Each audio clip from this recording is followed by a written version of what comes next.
자, 우리 열왕기상 이상 읽기 세 번째 시간이 되었는데 우리 지난 시간에 배운 내용을 먼저 살펴보겠습니다. 유인물 보시면 하나님은 상황을 반전시키시는 무엇의 하나님입니까? 역전의 하나님이다 그랬어요. 우리 하나님은 역전의 하나님이다. 뒤집어 엎으신다는 거죠. 가장 위의 것 아래로 떨어지고 가장 아래의 것 위로 올라가시는 역전의 하나님. 그럼 어떻게 되겠습니까? 절망이 희망되고요, 가난이 부요함이 되는 것이죠. 또 희망이 절망되고 기쁨이 변하여 슬픔이 될 수 있다는 거예요. 역전이다 그랬어요. 여러분이 역전이란 게 바뀔 전자를 쓰는 데다가 뒤집을 역자를 쓰거든요. 완전히 뒤집어져서 바뀐다 이 말이에요. 역전의 하나님. 우리는 그 역전의 하나님을 믿는 것이죠. 여러분, 우리나라 대한민국이 지금 이렇게 선진국으로 사는 거, 이거 완전 역전의 하나님 아닙니까? 여러분, 지금부터 70년 전에 세계에서 제일 못 살기로 뒤에서 두 번째 나라였어요. 우리나라가. 선교사들이 우리나라에 와서 제일 먼저 느끼는 게 이 땅이 지저분하다, 놀랍다, 배설물이 땅에 늘 그득하다. 예? 왜요? 거름을 집집마다 이렇게 만들어 놓잖아요. 비가 오면 그 거름이 물을 타고 길거리에 질퍽질퍽한 거예요. 그러니까 전부 X물이에요. 그게. 예? 알아들었어요? X물? 예, 전부 X물이에요. 예. 제가 강당에서 그 얘기를 강단에서 못 하겠으니까 지금 얘기하는 거지. 여러분, 다닐 수가 없다는 거예요. 근데 놀라운 건 다 흰옷 입고 살더래요. 백이민족이래. 또 전부 흰옷 입고 살아. 왜 그런지 모르겠대요. 아니, 전부 지저분한 흙탕길인데 왜 흰옷 입고 사는지를 모르겠더라고. 예? 여러분, 근데 하나님께서 역전의 하나님이죠. 한국을 봐라 이거죠. 하나님이 살아계신 걸 볼 수밖에 없는 거죠. 예. 여러분, 수많은 개발도상국, 수많은 아프리카와 동남아시아와 또 남아메리카의 나라들이 선교사님들이 한국을 봐라 막 이렇게 얘기한다는 거죠. 역전의 하나님이죠. 자, 그러므로 역전의 하나님 앞에서요, 두 번째 어떻게 해야 됩니까? 고난 중에 절망하지 말 것이에요. 왜요? 역전하니까요. 하나님이 역전하시면 어떻게 될지는 모르니까요. 고난 중에 절망하지 말 거예요. 복되다고 교만하지도 말 거예요. 예? 여러분, 사람이 잘 나가면 당연한 줄 알아요. 그렇지 않다는 거예요. 예? 언제 뒤집어질지 알 수 없다는 거예요. 복되다고 교만할 것도 아니에요. 그러므로 어떤 상황에서도 겸손하게 하나님의 행하심을 바라보면서 나의 모든 상황을 하나님께 자세하게 내려놓아야 돼요. 이게 중요해요. 내 삶을 자세하게 내려놔야 돼요. 어려움이 있을 때만 자세하게 내려놓는 게 아니라 언제나 자세하게, 좋은 일이 있을 때도 자세하게, 하나님이 왜 나한테 이런 복을 주십니까? 왜 나한테 이런 은혜를 주십니까? 그것조차도 자세하게 끊임없이 하나님께 내려놓아야 되는 것이죠. 역전의 하나님께 내려놔야 합니다. 자, 수천 년을 이어가면서 믿음의 계승이 일어나고 있는데 명령과 약속이 반복되더라는 거예요. 명령과 약속. 어떤 명령입니까? 강하고 담대하라, 용기를 내라는 거예요. 세상 말로 쫄지 말라 그랬어요. 그렇죠? 또 두 번째, 율법을 다 지켜 행하라. 하나님이 주신 말씀에만 순종하라는 거예요. 두 가지 명령. 그러면 약속 형통하게 될 것이다. 하나님께서 모든 것을 합력하여 선을 이룰 것이다. 우리가 지난 시간에 이런 내용 배웠습니다. 우리도 다음 세대에게 이 명령과 약속을 전수해야 되겠다 그랬어요. 전수해야 되겠다. 또 우리 신앙생활은요, 기도하고 기다리고, 기도하고 기다리고, 기도하고 기다리는 것의 연속이라고 그랬어요. 우리 신앙생활은 기도하고 기다리고, 기도하고 기다리고, 이제나 저제나 기도하고 기다리는 거예요. 그러나 그렇게 기도하고 기다리면서 세밀하게 기도하다 보면 하나님이 사인을 주신다는 거예요. 얼마 안 걸린다는 거예요. 하나님의 뜻을 분별하게 되고 세밀한 응답을 깨닫게 되겠다 말씀합니다. 또 기도하고 기다리다 보면 때가 온다는 거예요. 적들이 스스로 무너지더라는 거예요. 당장 응답하지 않으신다고 떼쓸 것이 아니에요. 인내하며 기다리면 때는 온다. 때가 온다. 그때를 기다려서 하나님의 사인을 읽고 응답하면 되겠다. 그러므로 여러분, 인내하면서 기도하는 일이 너무너무 중요하죠. 때가 올 것이라는 거예요. 자, 우리 지난 시간에 이런 내용을 함께 살펴보았습니다. 그리고 이제 9월 2주차 지난 한 주간 동안 우리 열왕기상 읽기를 진행했는데 오늘은 열왕기상 4장부터 잠시 보도록 하겠습니다. 유인물 다 보시면 4장 20절 이하 말씀을 보면 유다와 이스라엘의 인구가 이렇게 말하죠. 우리 새벽 예배 시간에 제가 말씀드렸습니다마는 유독 하나님께서 솔로몬의 나라를 유다와 이스라엘이라고 구분하고 있던 거죠. 여러분, 유다는 원래 다윗 지파, 원래 다윗의 고향, 원래 솔로몬의 고향 본향이 되는 지파. 그러니까 원래 다윗 집안은 유다의 왕이었다 그랬죠. 그런데 북쪽 10개 지파가 사울 아들의 지배를 받다가 다 망하니까 다윗에게 나오게 되고 우리도 다스려 달라 그러고 그래서 연합 왕국, 그래서 통일 왕국을 이루게 됐다 그랬죠. 그러니까 유다와 이스라엘의 인구라는 말은 남쪽과 북쪽의 전부 이스라엘을 말하는 거예요. 이제 그런 표현입니다. 자, 유다와 이스라엘의 인구가 바닷가에 모래같이 많게 되며 먹고 마시며 즐거워했어요. 태평성대가 이런 태평성대가 없어요. 여러분, 인구가 늘어난다는 것은 살기 좋다는 뜻이죠. 그리고 산업 경쟁력, 국가 경쟁력이 있다는 거죠. 아이를 낳아도 편안하다는 거죠. 그런 개념이에요. 이런 태평성대 전성기를 주셨는데 솔로몬이 그 강에서부터 블레셋 사람의 땅에 이르기까지와 애굽 지경에 이르기까지 미치기까지 모든 나라를 다스렸다. 제가 오늘 이 PPT 새벽 예배 때 보여드렸던 PPT를 제가 못 보여드리는데 그 강에서부터 이렇게 돼 있죠. 여러분, 이 강은 뭐라고 그랬죠? 유프라테스 강이다 그래요. 새벽 예배 보시면 됩니다. 유프라테스 강 무슨 말이에요? 그 강 서쪽편 전부가 솔로몬이 다스리던 나라들, 어마어마한 땅이 됐다 이 말이에요. 그래서 제가 거기 줄쳐놨잖아요. 21절 그 강에서부터 24절 그 강 건너편을, 24절 중간에 그 강 건너편에, 그냥 그 땅이 엄청나게 크다는 것을 강조하는 표현이에요. 그러면서 25절 솔로몬이 사는 동안에 유다와 이스라엘이 단에서부터 브엘세바까지, 이 말은 우리나라 말로는 백두에서 한라까지 이런 말이죠. 단에서부터 브엘세바까지, 저 남쪽에서부터 북쪽 끝까지 이 말이에요. 저 북쪽 끝에서 남쪽까지 이 말이에요. 각기 포도나무 아래와 무화과 나무 아래에서 평안히 살았어요. 여러분, 포도나무 아래에 살았다 무슨 말이에요? 포도나무 보시면 아는데 포도나무 아래는 못 살아요. 포도나무가 키가 작아가지고. 포도나무 아래에 살았다는 게 뭐예요? 풍요롭게 살았다며. 포도나무 열매가 풍요로웠다. 또 무화과 나무 열매가 풍요로웠다. 여러분, 무화과는 열매 맺기가 어렵다 그러죠. 예수님께서도 무화과 나무 열매를 찾았는데 없다 그랬잖아요. 학자들이 연구해 보니까 그땐 때도 아니었대요. 무화과 열매를 맺는 때도 아니었는데 예수님이 막 찾으셨다. 그러니까 여러분, 무화과 나무 열매가 가득했다 이 말은 풍년이었다. 그만큼 풍성했다 이 말이에요. 그 얘기를 하는 겁니다. 자, 솔로몬 시대를 한마디로 정리하면 최고의 전성기를 하나님이 주셨다는 거죠. 최고의 전성기를 하나님이 주셨다는 거예요. 여러분, 최고의 전성기 어떻게 가능하냐? 사실 성경은, 열왕기상은 지금 뭘 말합니까? 솔로몬의 전성기는 하나님이 주셨기 때문에 가능하다는 거예요. 하나님이 복을 주셨기에 가능한 일이었다는 거예요. 여러분, 일찍이 이런 전성기가 없었죠. 이스라엘이 이 정도의 권세를 누렸다는 것은 엄밀하게는 불가능에 가까운 거죠. 불가능에 가까운 거죠. 여러분, 어떻게 이스라엘이 그 좁아터진 팔레스타인 지역만 해도 다 먹지를 못하고 있었는데 어떻게 그 너머의 시리아, 레바논, 요르단, 이란, 이라크 그쪽까지 다 먹고 있을 수가 있냐? 어떻게 이렇게 큰 땅을 얻을 수가 있냐? 전성기를 누렸냐? 하나님께서 허락해 주셨다는 거예요. 최고 전성기를 주셨다는 거예요. 여러분, 지금 솔로몬 시대의 전성기는 남쪽 아래의 애굽 문명과 저 유프라테스 너머의 유프라테스 저 메소포타미아 문명에 필적하는 전성기예요. 어마어마한 전성기예요. 하나님이 엄청난 전성기를 주셨죠. 자, 그러면 지금 이스라엘이 이런 전성기 되는 어떤 근본적인 이유가 뭡니까? 이런 전성기를 살게 될 수 있는 이유가 뭐예요? 하나님의 대리 통치자로 사는 거예요.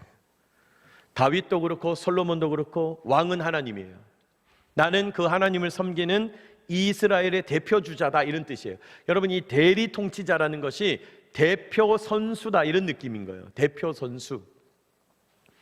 여러분, 한 부대에 지휘관이 있다고 합시다. 그 지휘관이 나는 이 부대의 대리 통치자라고 선포해요. 그럼 무슨 말이에요? 이 부대의 부대장은 하나님이시고 나는 이 부대에 있는 수많은 사람들 가운데 대표 선수로 하나님을 섬기겠다. 이게 대리 통치자예요. 그런 의미에서 여러분은 가정의 대리 통치자가 될 수 있죠. 우리 가정 가운데서 내가 우리 가정을 책임지는 대표 선수가 되겠다. 아버지가, 어머니가 대표 선수가 되겠다. 자녀들 가운데서도 내가 예수 처음 믿고 우리 집엔 아무도 예수 안 믿어요. 그러면 내가 대표 선수가 되겠다. 그 대리 통치자죠. 여러분, 솔로몬이 대리 통치자가 됐기 때문에, 다윗이 대리 통치자가 됐기 때문에 솔로몬과 다윗 때에 이런 놀라운 전성기가 이루어진 거죠. 여러분, 하나님의 대리 통치자가 되시기를 축복합니다.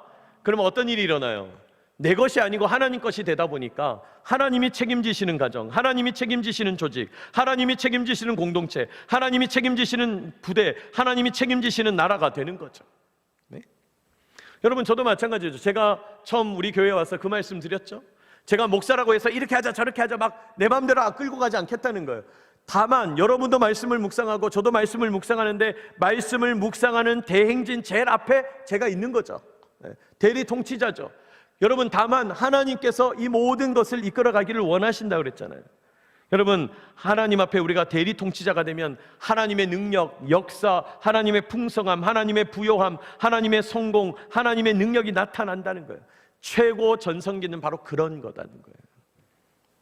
여러분, 그런 전성기를 누리게 되시기를 축복합니다. 그러므로 여러분이 최고 전성기를 누리는 방법이 뭡니까? 하나님의 대리 통치자임을 고백하는 거예요. 다윗은요, 예루살렘 수도를 딱 함락하고 나서 저 방치되어 있던 성막을 모셔옴으로 하나님의 왕되심을 인정했어요. 나는 대리 통치자, 당신이 왕입니다. 이렇게 됐다는 거예요. 솔로몬은요, 이제 뒤에 나옵니다마는 나는 하나님 앞에 대리 통치자, 당신이 왕입니다. 성전을 건축함으로 고백했다는 거예요. 여러분, 그렇게 내가 대리 통치자가 될 때 하나님께서 최고의 전성기를 주실 것이다. 그런 하나님의 백성 되시기를 축복합니다.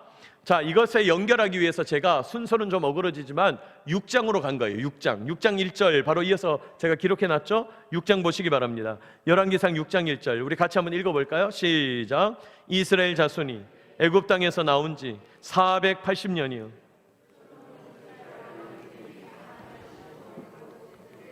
솔로몬이 여호와를 위하여 성전 건축하기를 시작하였더라. 지금 이 6장 1절에 나오는 솔로몬 4년 15월 성전 건축을 막 시작하려고 하는 이때가 언제냐? 솔로몬이 지금 그 강 건너편에서부터 애굽 지경 남쪽까지 저 지중해 해변까지 그냥 그 온 땅을 다스리던 최고의 전성기 시절을 말한다는 거예요. 솔로몬은 놀랍게도 최고의 전성기 때 성전을 건축했죠. 이 말이 중요해요. 전성기는 언제냐? 성전을 건축할 수 있는 그때예요. 여러분, 솔로몬의 가장 전성기에 하나님이 성전을 건축하게 하셨어요. 자, 그럼 뒤집어 얘기할까요? 우리는 언제가 그러면 전성기가 되는 거냐? 우리도 성전을 건축하면 전성기예요. 세상은 말합니다. 너의 전성기는 언제냐? 제일 젊을 때, 키 클 때, 외모가 아름다울 때, 미모를 뽐낼 때, 가장 잘 나갈 때, 계급 제일 높을 때, 야, 내가 옛날에 소시적에 말이야. 여러분, 그게 전성기냐? 성경은 그렇지 않다는 거예요.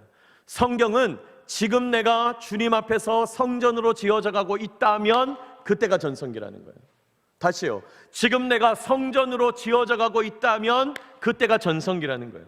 여러분, 성전을 짓는다는 게 뭡니까?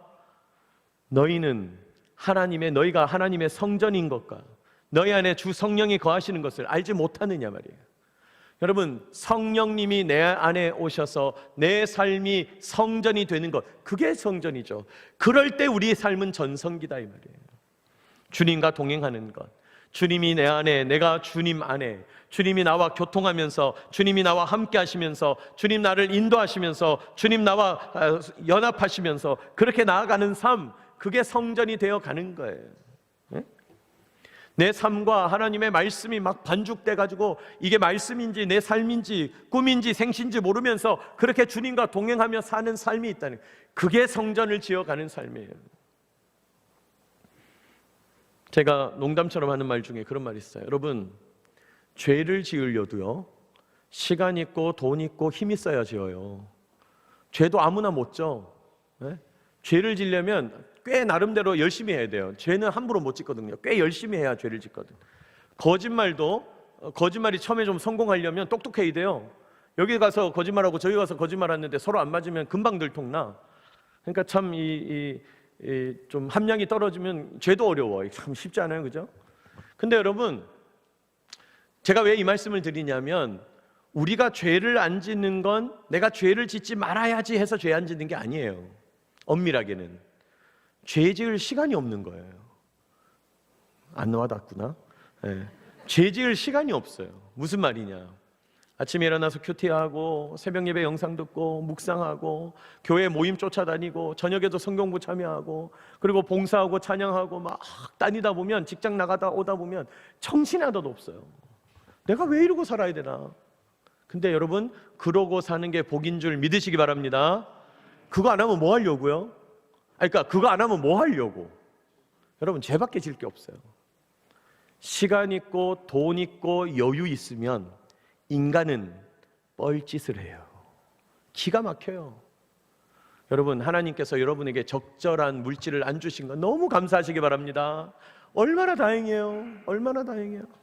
여러분, 하나님께서 여러분에게 적절한 그 힘을 안 주시고 다행인 줄 아셔야 돼요. 네. 뭐 급한 일이 있나 봐요. 네. 전사님이 도와주세요. 무슨 말인지 모르지만. 네. 네. 감사합니다. 그러니까 여러분, 우리가 하나님께만 매여 있을 수 있다면 그게 전성기입니다. 오늘 제가 오전 말씀 그 말씀 드렸잖아요. 빛 되시는 주님을 바라보는 것만으로도 반사가 된다고. 제가 아침에 너무 힘들어하실까 봐 더 말을 못했는데 사실은 진짜 하고 싶은 말이 많았는데, 여러분, 사실은 세상에 나가서 우리가 뭘 하는 것 자체가 문제가 돼요. 네? 여기 군생활 해보신 분들 알죠? 그냥 부서장님은 제발 가만히 계셔 주시면 좋겠는데 뭘 자꾸 감동을 받아서 뭘 자꾸 해. 밑에 사람 죽습니다. 아주 그냥. 차라리 안 하는 게 나아요. 안 하는 게 나아요. 여러분, 괜히 감동받아서 뭘 하면 다른 사람 힘들기만 하다니까요. 내가 나가서 빛으로 살아야지, 소금으로 살아야지. 그러지 말라고, 제발. 그러지 말라고. 소금은 딴 거 아니에요. 말씀이 뜨거워져서 녹아지는 거예요. 빛은 딴 거 아니에요. 주님만 바라보는 거예요. 여러분, 그렇게 사시기를 축복합니다. 여러분, 그게 되게 중요해요. 전성기는 딴 게 아니에요. 내가 주님께 매여서 사는 그때가 전성기예요. 네? 그러니 연세가 많든지 적든지, 그러니 내가 젊든지 나이 드셨든지 어리든지 상관없어요. 여러분, 지금 이 시간이 전성기 되시기를 축복합니다. 지금 이 시간이 전성기여야 돼요. 네? 주님과 동행하는 이 시간, 예배하는 이 시간, 여러분, 내 삶의 성전을 지어감으로 참된 전성기를 누리게 되시기를 축복합니다. 그게 중요하다. 이 솔로몬을 통해서 말씀하시는 바가 그거라는 거예요. 우리가 우리 삶에서 성전을 건축한다면 전성기라는 거예요. 자, 4장 29절 이하의 말씀을 또 보겠습니다. 이 4장 말씀은 솔로몬 시대를 이렇게 스케치하는 형태로 말씀하고 있는데, 자, 4장 29절 줄친 부분 우리 같이 한번 읽어볼까요? 하나님이, 시작. 하나님이 솔로몬에게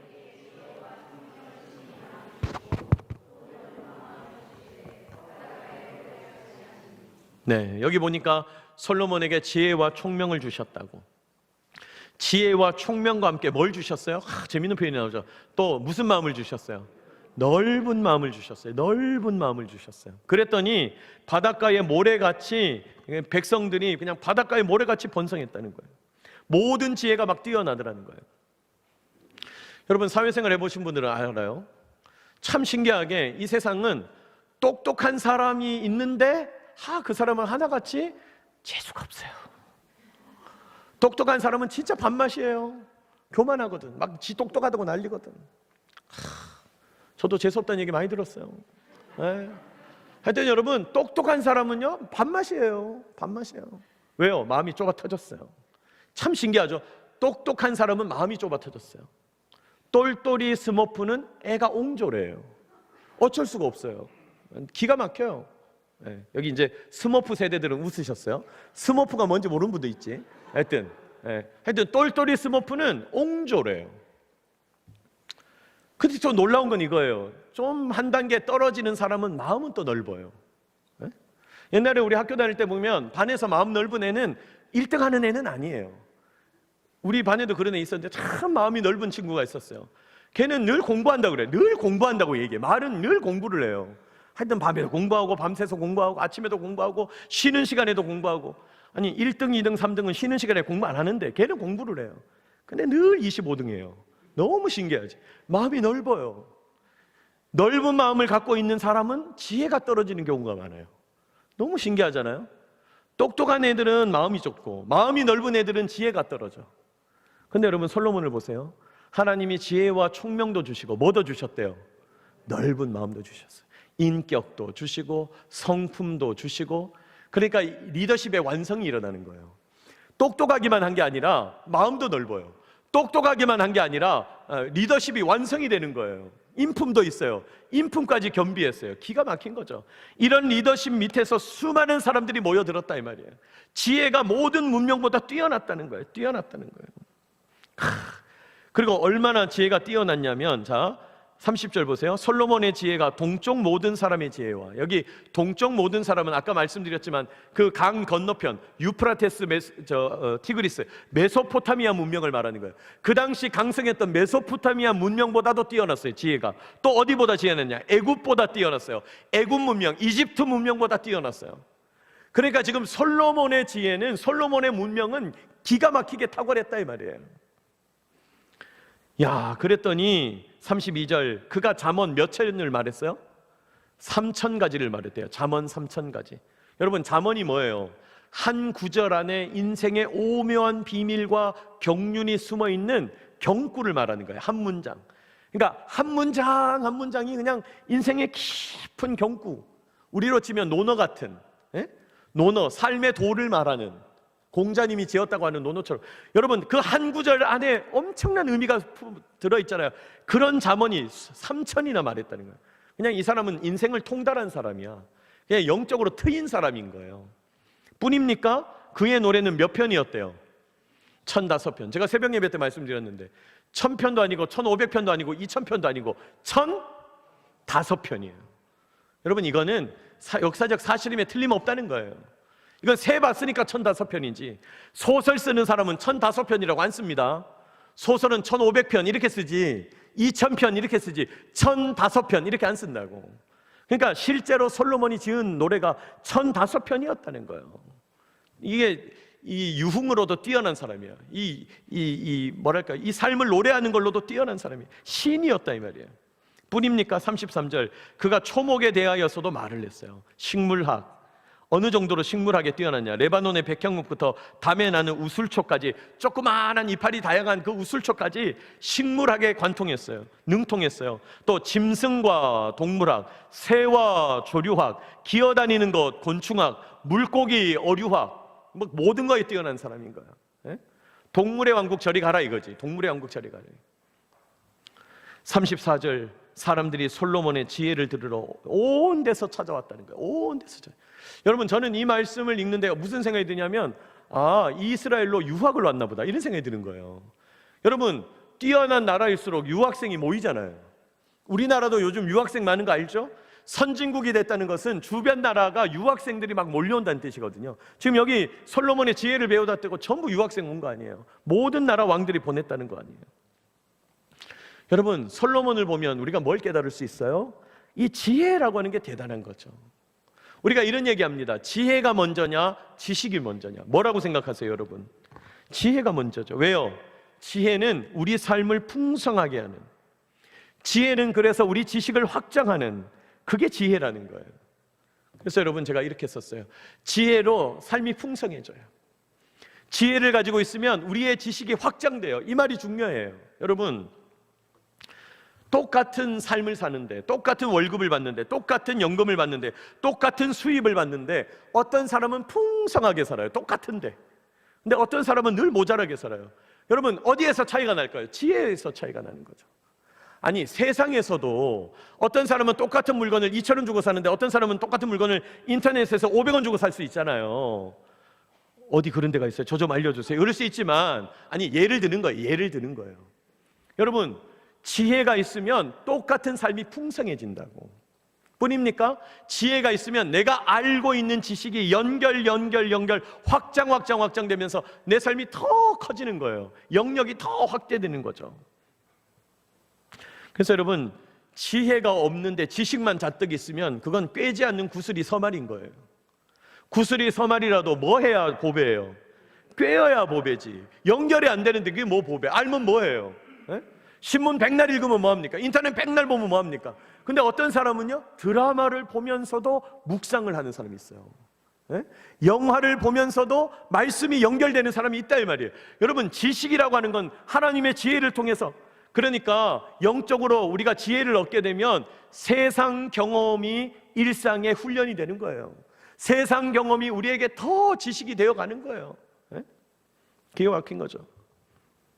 어떤 목사님이 설교 준비하면서 늘 하나님 말씀을 묵상을 하니까 머릿속에 늘 묵상을 하고 있는데, 심지어 어느 것까지를 확장을 경험했냐면, 옛날에 자기가 몇 년 전에 의료보험, 건강보험공단 사무실에 일보러 갔다가 거기서 우연히 읽은 잡지책, 그 잡지책에 나오는 내용이 어느 날 설교에서 툭 튀어나오더라는 거예요. 여러분, 그렇습니다.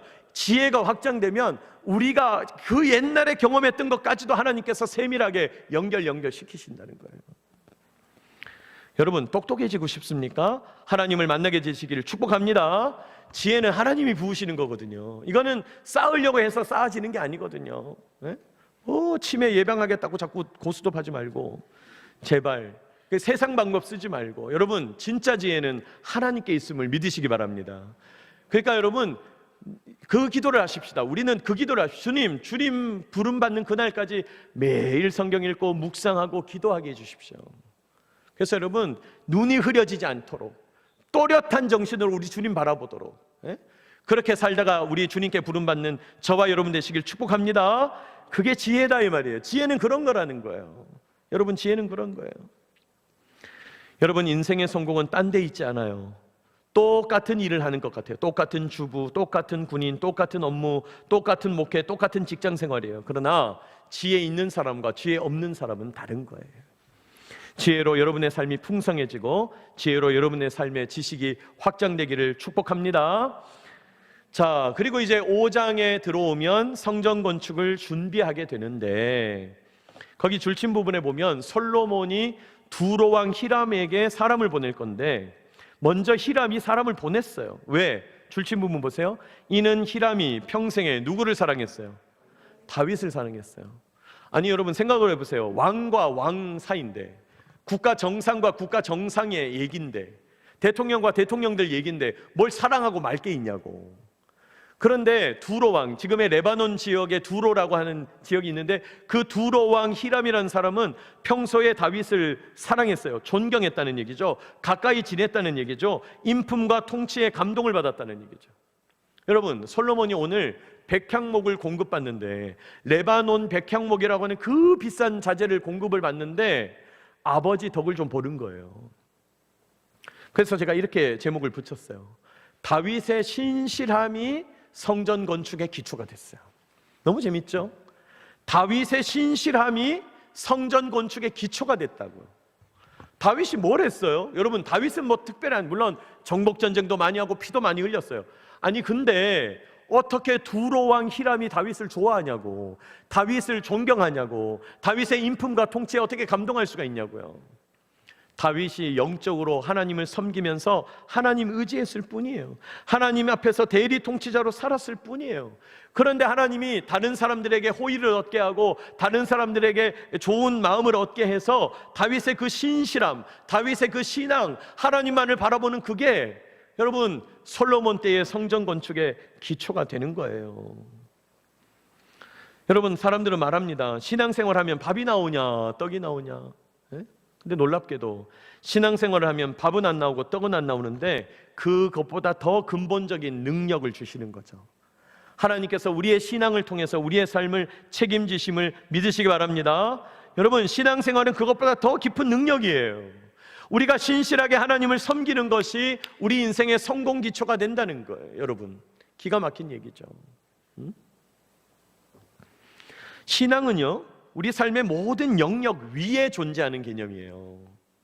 여러분, 신앙은 공기 같은 거예요. 공기 같은 거예요. 단순히 뭐 요 부분, 요 영역, 요 시간, 그런 문제가 아니에요. 신앙은 전부를 덮는 거예요. 우리 삶 전부를 덮는 거라고요. 그러므로 우리 삶의 모든 일은 영적인 일이다. 제가 그 말씀 드렸죠. 한번 따라합시다. 우리 삶의 모든 일은 영적인 일이다. 여러분, 영적인 일이에요. 무슨 말이에요?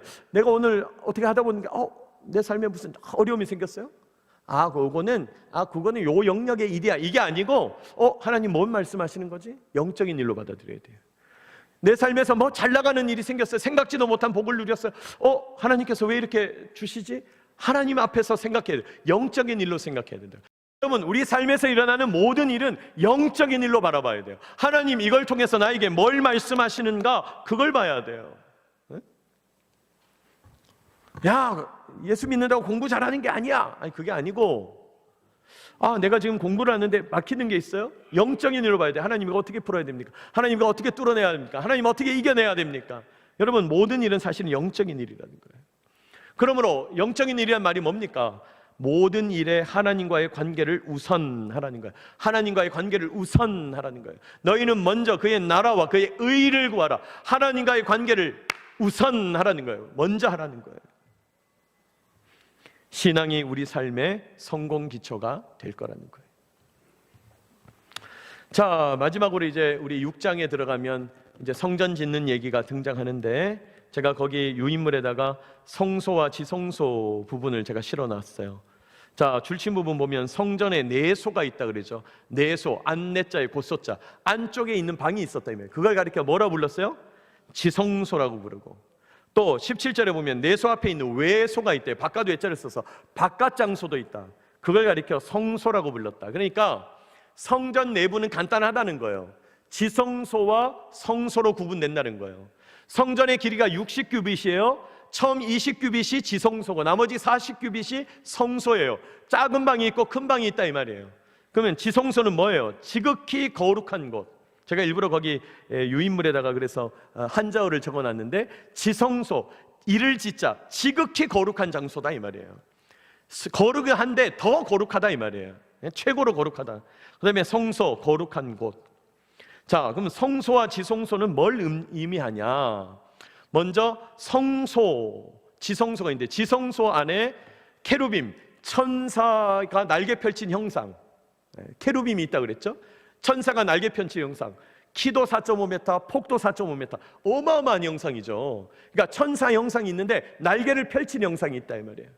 그걸 케루빔, 그걸 이제 우리나라 성경에서는 그룹 이렇게 번역을 했어요. 그룹. 근데 그 그룹이 우리가 현대그룹, 뭐 소그룹 할 때 그 그룹이 아니고, 성경에서 말하는 그룹은 케루빔이라는 말이에요.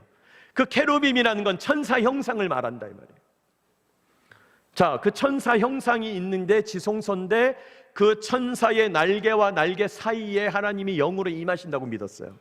네?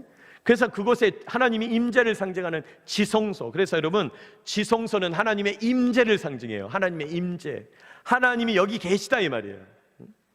그럼 성소는 어떤 곳이냐? 성소는 백성들을 대표하는 제사장이 하나님께 나아가 기도하고 예배하고 하나님을 만나는 곳이에요. 그게 성소예요. 여러분, 사실 이 성소에는 아무나 못 들어가요. 제사장만 들어가는 거예요. 그런데 그 제사장이 성소에서 하나님을 만나죠. 백성의 대표되는 제사장이 그 성소에서 하나님을 만나는 거예요. 자, 성소와 지성소가 의미하는 것은, 그래서 지성소 하나님의 임재, 성소 하나님의 만남, 하나님과의 만남을 의미하는 거예요. 우리가 이걸 알아야 되는 거죠. 자, 그렇다면 우리 교회가 성전 공동체잖아요. 우리 교회 공동체가 성전이잖아요. 내가 성전이잖아요. 그럼 우리 교회에 와서 우리 뭘 하는 게 초점이 있어야 돼요. 교회에 와가지고 우리가 사업 잘 되게 해야 되겠다. 교회에 와가지고 우리가 사람을 만나야 되겠다. 교회에 와가지고 내가 인간관계를 넓혀야 되겠다. 그건 불가능하다는 거예요. 교회는 그런 것이 아니라는 거예요. 교회는 어떤 것입니까? 교회는 하나님이 임하시는 곳이에요. 우리 교회 공동체 안에 하나님이 임재해 계세요. 그리고 그 하나님을 만나는 곳이에요. 제가 지금 처음 7월에 와서 계속 설교할 때도 말씀드린 게 그거죠. 여러분, 교회 다니는 이유가 뭐라고요? 구원받기 위해서. 구원은 뭐예요? 하나님 만나는 거예요. 네. 여러분, 우리가 예배당에 나와서 성전의 공동체를 이루고 우리가 함께 예배를 드리고 하는 것은 이곳에 임재하시는 하나님을 만나는 거예요. 물론 하나님이 이곳에만 임재하신 건 아니죠. 하나님은 온 만물에, 우주에 충만하신 분이죠. 그러나 특별히 우리가 공동체로 모여서 공동체로 하나님을 만나기를 원한다 이 말이에요. 그게 교회예요. 그리고 이곳에 하나님이 임재하신 것을 믿는 것이죠. 여러분, 하나님을 만나고 있습니까? 네? 제가 정말 간절히 원해요. 우리 성도들이 다 하나님 만나기를 원해요. 우리 자녀들이 하나님 만나기를 원해요. 네? 우리 아까 기도했습니다마는 왜 신우부를 붙잡고 1대1을 하고, 왜 어성경을 하고, 우리 청년들 모임을 따로 조직하고 어하나를 한다고 그러고, 이 오후 시간에도 막 이 지루하게 막 시끄럽게 그냥 목사님이 난리치면서 이렇게 양육을 하고, 왜 그러냐고. 응? 하나님 만나기를 원하니까. 하나님 만나기를 원하니까. 네? 여러분, 뭐 여기 계신 분들은 해당 사항 없겠습니다마는, 제가 신앙생활하는 분들을 옆에서 이렇게 보면 언제 하나님 만나려고 저러지? 왜 하나님께 집중을 안 하지? 왜 그냥 한 발은 신앙에 걸쳐놓고 왜 한 발은 세상에 걸쳐서 그냥 저렇게 뜨뜨미진하게 신앙생활하지? 네?